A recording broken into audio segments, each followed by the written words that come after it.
Capítulo 1106.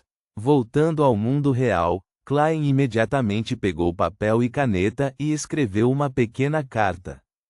Investigue a ilha sem nome que levou à morte de Green, William e Polly. Isso pode ser feito através dos descendentes de Edwards, Benjamin Abraham e dos descendentes dos 3 falecidos. Esta era uma carta para a rainha misteriosa Bernadette, então Klein não escreveu o motivo. Ele acreditava que ela entenderia o que isso significava. Depois de dobrar a carta, Klein casualmente encontrou uma vela e começou o ritual de invocação. Depois de completar a montagem, ele colocou a carta no altar, deu 2 passos para trás e recitou no antigo Hermes. Eu convoco em meu nome. Uma criatura invisível que vaga pelos reinos superiores, um estranho corpo espiritual que é amigável aos humanos, um mensageiro que pertence exclusivamente a Bernadette Gustave.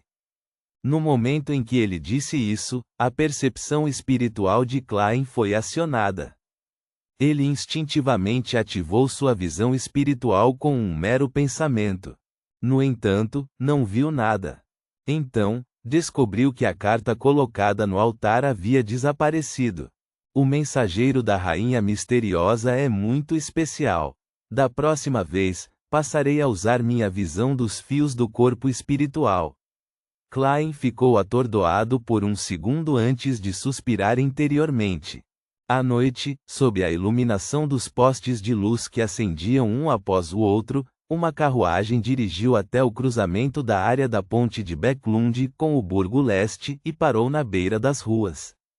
Usando um vestido longo e uma capa escura, Force pagou a passagem de 3 soles antes de descer da carruagem alugada. Ela caminhou lentamente pelas sombras da rua, preparando-se para fazer um grande desvio para escapar de seu perseguidor imaginário.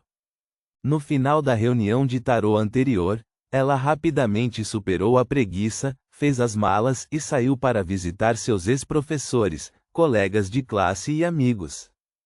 Quanto ao motivo, não houve necessidade de motivo especial. Era muito normal preocupar-se com amigos e conhecidos após um ataque aéreo. E a razão pela qual não fez isso na semana passada foi porque, aos olhos dos cidadãos comuns, a situação em Bäcklund era especialmente tensa. Poderia haver uma nova rodada de ataques a qualquer momento, então todos naturalmente fizeram o possível para não sair de casa. Durante a visita, Force planejou originalmente desviar o assunto para as estranhas histórias do hospital, mas para sua surpresa, não havia necessidade de fazer isso. Seus ex-professores, colegas de classe e colegas geralmente conversavam sobre esses assuntos por conta própria, depois de alguma conversa fiada, convencendo-nos de que tais ilusões aconteciam em todos os hospitais. Não, Force sabia que não era uma ilusão, então ela inexplicavelmente ficou horrorizada, suspeitando que teria pesadelos à noite. Não preciso fazer nenhuma grande mudança. Contanto que as recuperações milagrosas dos pacientes sejam alteradas para a cura de suas feridas físicas, apenas para deixá-los malucos, seria uma excelente história de terror.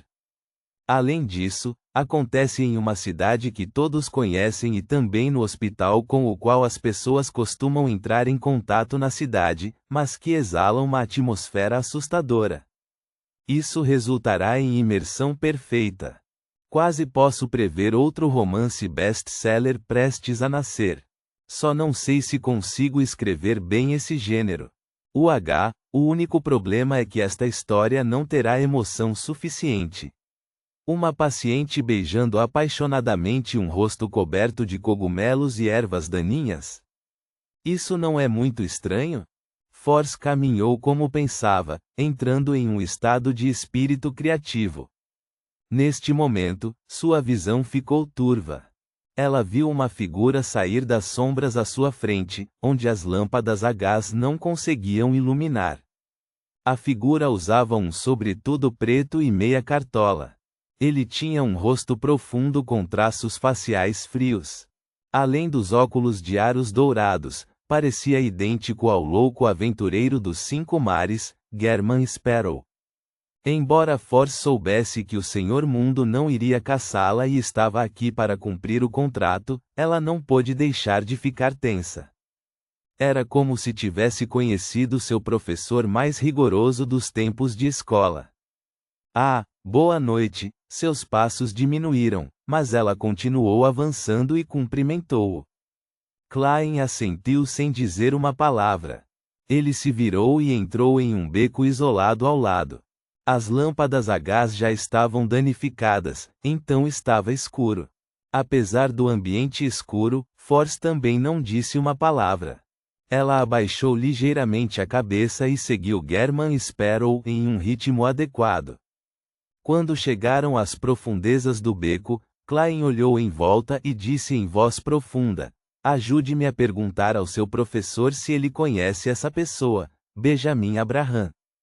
Se ele o conhece, quero todas as suas informações e todos os textos e fotos que ele deixou para trás."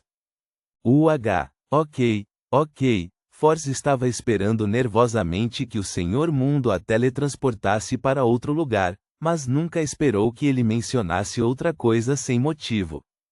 Ela quase não conseguiu reagir. Ela não perguntou por quê e rapidamente concordou com a cabeça, como se mal pudesse esperar para fazer isso. Então, respirou fundo e continuou esperando que German Sparrow se aproximasse dela. Ele agarrou o ombro dela e começou a teletransportar. Mas depois de alguns segundos, nada aconteceu. Force ergueu os olhos em estado de choque, apenas para ver o Senhor Mundo ainda parado na frente dela, olhando para ela. Ela então o ouviu dizer em voz profunda: "Escreva agora. Escreva agora." Force não perguntou por quê, pois inconscientemente disse: "Não trouxe nenhum papel, caneta, envelope ou selo comigo." Antes que ela pudesse terminar a frase, os 4 itens foram entregues. Force pegou os itens e deu alguns passos para trás. Usando as lâmpadas a gás no final do beco que dava para as estradas e para a parede dura, ela rapidamente escreveu a carta para seu professor, Dorian Gray Abraham. Com as 2 mãos nos bolsos, Klein esperou pacientemente, sem qualquer sinal de impaciência. Na verdade, ele estava há muito tempo espreitando a senhorita Mágica sem se mostrar. De acordo com o endereço fornecido por Force, ele a monitorava secretamente desde o momento em que saiu de casa, à tarde. Seu monitoramento foi feito fazendo com que suas marionetes orassem ao deus do mar Calvitoa de vez em quando, enquanto seu corpo real permanecia acima da névoa cinza, usando os pontos de luz de oração para observar a situação ao redor da mágica. Com a ajuda de sua verdadeira visão, Klein estava certo de que Zaratu não tinha como alvo a senhorita Mágica, portanto, era seguro fazer contato com ela. Depois de saber que a senhorita Mágica havia visto a marionete de Zaratu, como ele poderia ficar tranquilo e ousar o suficiente para vê-la e levá-la numa viagem? Agora, ele tinha certeza de que Zaratu havia sido atraído pelo artefato selado da família Abraham ou pelo santo dos segredos Botes. Quanto a uma mera sequência 6 como a mágica, ela não era digna de nota. Portanto, não foi exposta. Poucos minutos depois, Force terminou de escrever. Ela usou um pó pegajoso de ervas que carregava consigo para selar o envelope e colou o selo. Devo jogá-lo na caixa de correio agora?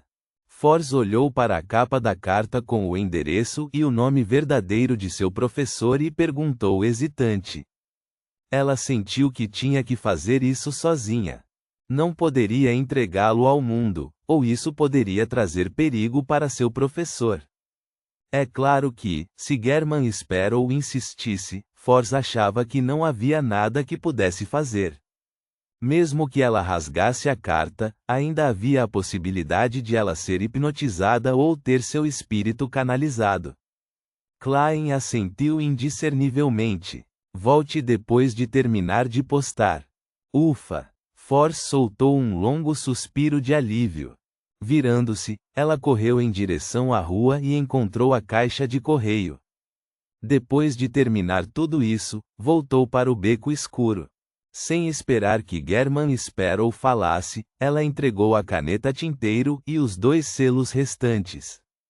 Ela disse muito rapidamente: foi o suficiente.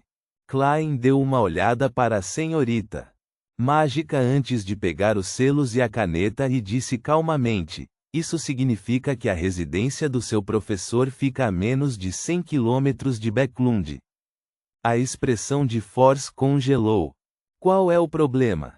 Eu também sei que seu professor mora no Porto Pritis, e há uma grande chance de ele ainda não ter se mudado. Quanto ao motivo de eu ter te dado 3 selos, é claro que foi intencional. Klein murmurou para si mesmo antes de dar alguns passos para frente para ficar na frente da senhorita Mágica. Ele então estendeu a mão esquerda que usava uma luva transparente e agarrou o ombro da senhorita. Force inconscientemente abaixou a cabeça novamente. As cores circundantes imediatamente ficaram saturadas e encamadas enquanto inúmeras figuras indescritíveis brilhavam.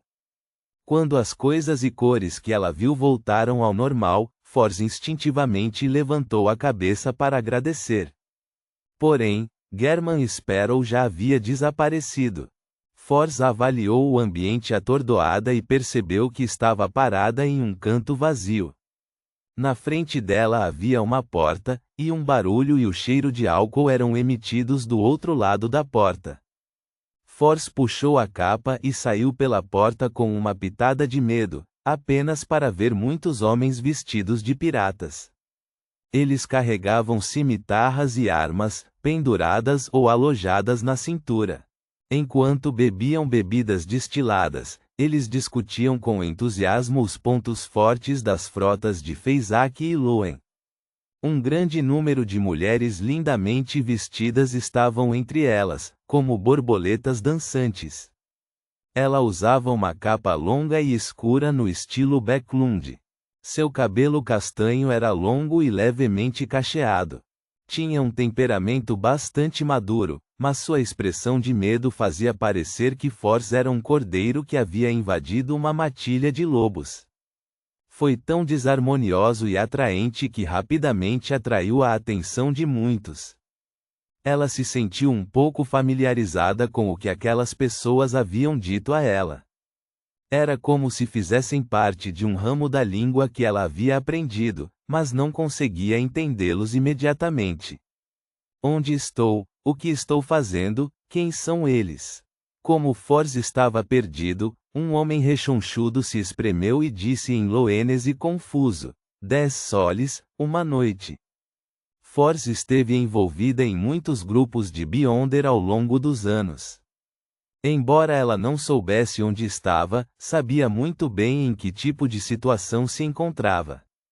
A luz em seus olhos tremeluziu estranhamente antes de convergirem para um ponto. Uma aura indescritível emanou de seu corpo, fazendo com que as pessoas ao seu redor evitassem inconscientemente seu olhar. Esta foi a autoridade de um juiz, uma mudança qualitativa na capacidade de um árbitro. Mar Berserk, Ilha Teros. Danite se escondeu nas sombras, observando o fornecedor de inteligência, Bartis, de maneira séria.